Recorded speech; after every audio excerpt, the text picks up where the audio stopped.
Okay, so everyone's present for the meeting, with this being the first meeting of the Municipal Planning Commission after the organizational meeting. I'll call the meeting to order and accept nominations for Chair of the Municipal Planning Commission.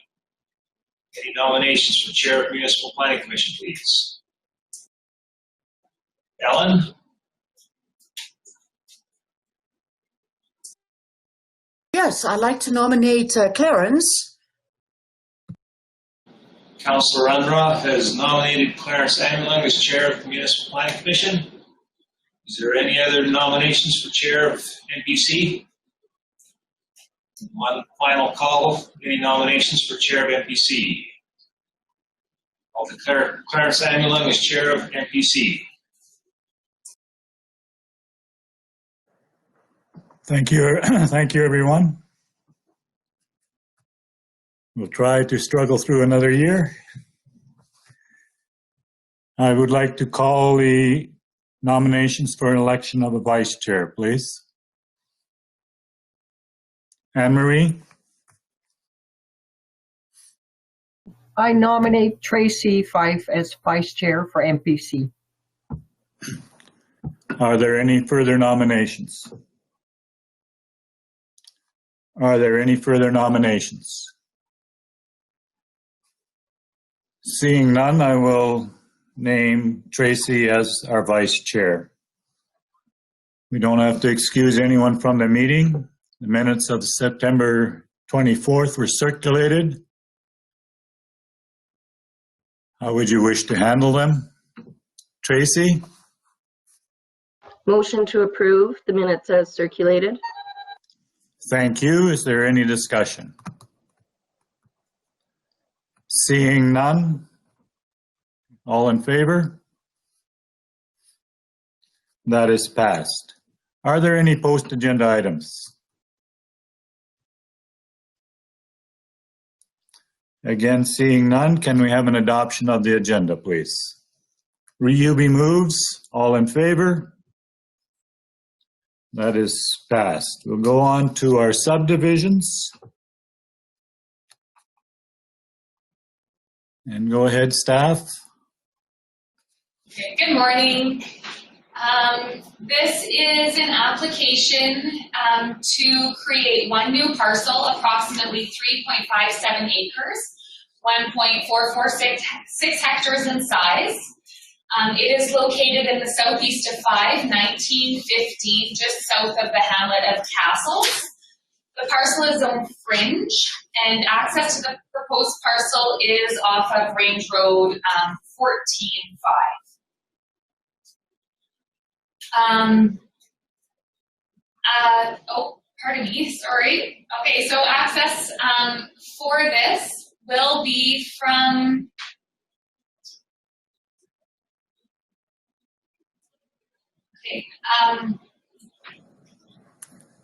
Township Road 190. Yes, thank you. I have the wrong thing in front of me, but now I'm back on pace. Pardon me. So access will be from Township Road 190. Municipal Services has indicated that a new approach can be constructed to grant access to the proposed lot. The applicant has also indicated that they are willing to provide an access easement through the proposed subdivision to grant access to the remnant parcel. The applicant intends to build a house on the proposed parcel, and the house, when developed, will be serviced by county rural water for potable water. They will tie into the dugout that is directly east of the property for irrigation purposes. They have also done a private septic and disposal system suitability study, and it has shown that the proposed subdivision is able to support a septic field. There is a wetland located within the proposed subdivision. We have circulated this to Alberta Environment. and we received no notification back from them. There are no historical resources or environmentally significant areas located on this border section. So the conditions to be considered are that all outstanding property taxes be paid. Any comments of the adjacent landowners and referral agencies, and we did get a comment back from Fortis, and they would like to be able to register an easement against the proposed parcel. So that is a condition that we can consider adding. That an access easement be established between the proposed subdivided parcel and the remnant parcel, and an encroachment agreement be established between the applicant and the adjacent homeowners association for the encroachment of the dugout in Lot 6, Block 1, also in accordance with the Land Titles Act.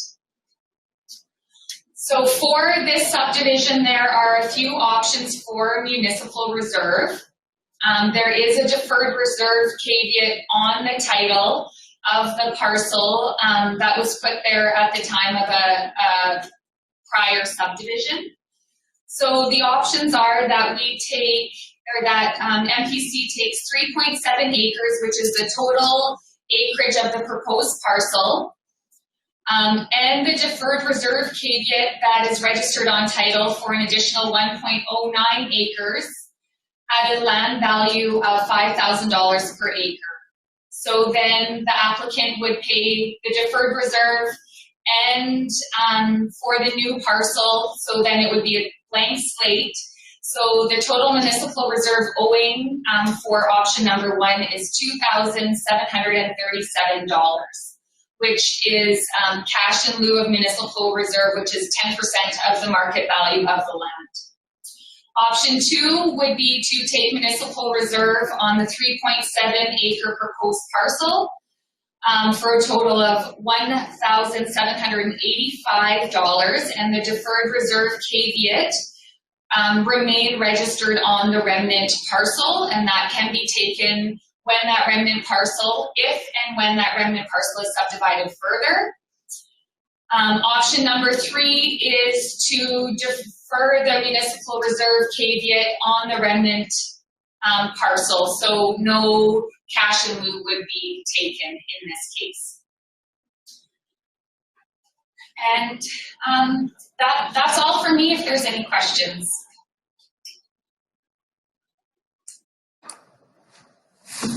Brian?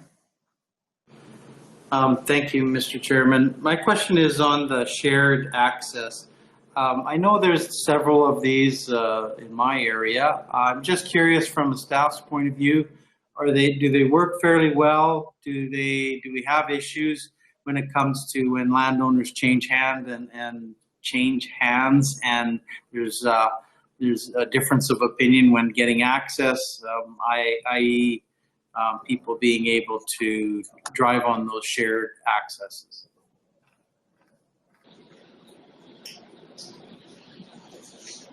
Well, that's a really great comment.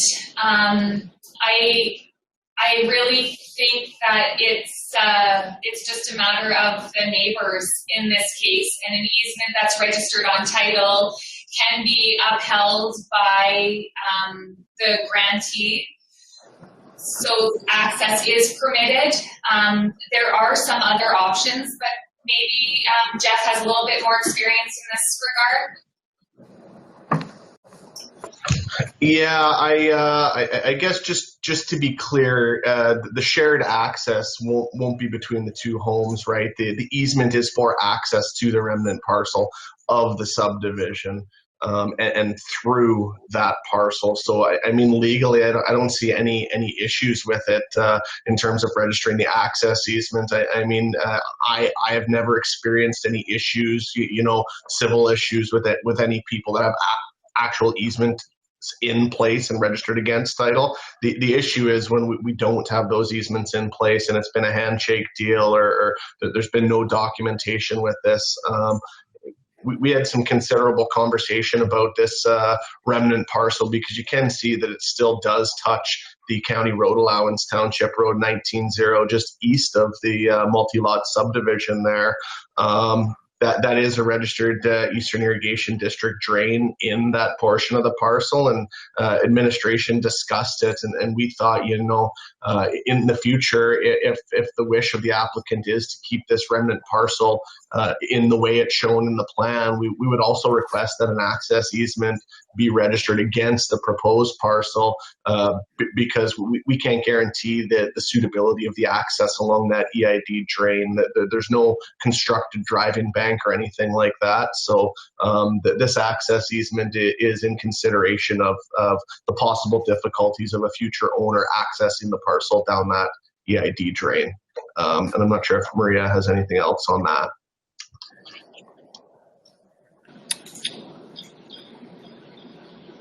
Maria? Thanks, Jeff. I think that he's summed that up pretty well. Okay. Brian, you're good? Yep, that's satisfactory, and I'm not aware of any shared accesses that in my area that have risen into problems, and I agree totally that having it on paper that it's on title is the way to go, and at least then it's defined, and there is no doubt about who has access, or even if there is a home that's constructed later on that parcel, so I have no issue. I guess I did have a second question, or maybe it's a comment, that I would prefer that second recommendation when it comes to the deferred reserve. So the reserve applicable would be the 1,700, I think, on the parcel. That's what I would favor. And if you need a motion to that effect, Mr. Chairman, I'd be happy to make that. Okay, we can have a motion, but I still also have Tracy. Would you like to wait a sec? Yeah, Mr. Chair, I was just going to make the motion to approve with, and I was going to suggest the same thing, with the second option of the municipal reserve, and leaving the new person, leaving the different unit. So basically what Brian was saying was going to be my motion as well. Molly? Just because it's an opportunity to be reminded, this is an interesting one because there's an easement and an encroachment. So the dugout business, Jeff or Maria, what's the deal on that?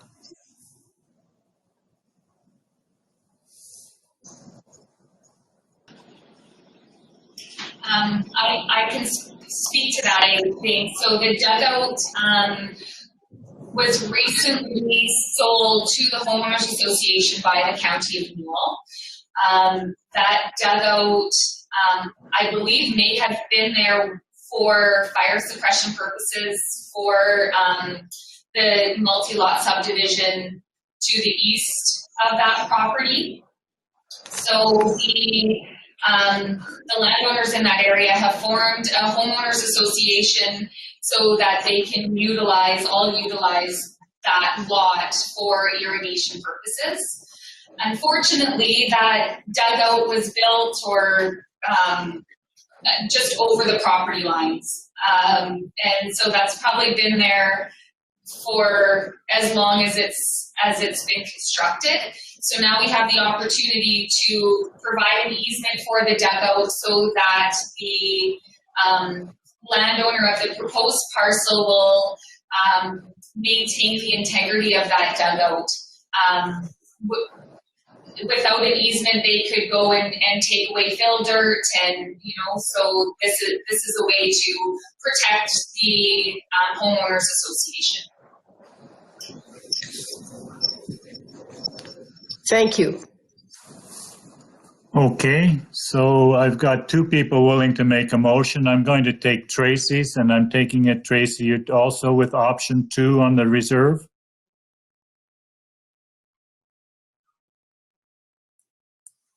Okay, are there further discussions?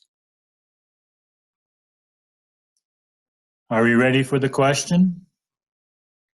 All in favor of the motion? We have everyone in favor, so that is passed. Development permits. Shanley,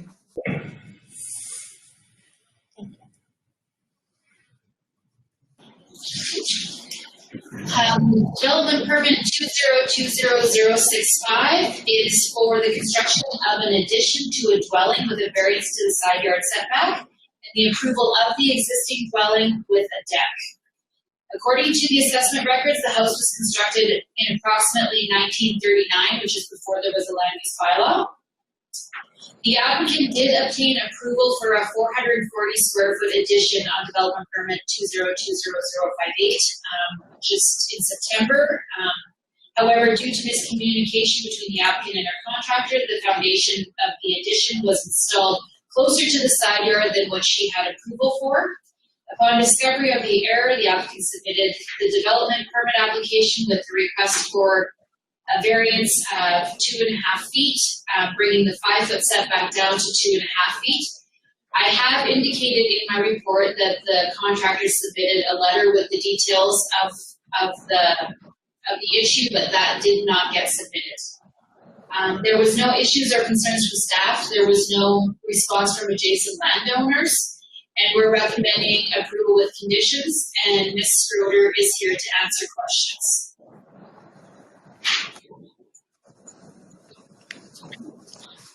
are there any questions? Yubi. So Desiree, are you anticipating converting this CCAN you're installing there into a garage that's going to be added to the house, or just an addition to the house? No, the CCAN unit is simply for storage because it needs to be re-insulated and everything like that. So it was just easier to put everything in the CCAN. The CCAN will be gone once the addition is complete. Okay, thank you. Any further questions?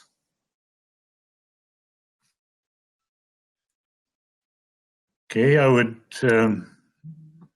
ask for a motion then. Alan? Yes, I'll make the motion to approve the application. Motion has been made to approve. Any further discussion? If not, all in favor? That has passed. There are no post-agenda items. There's nothing in camera. Question?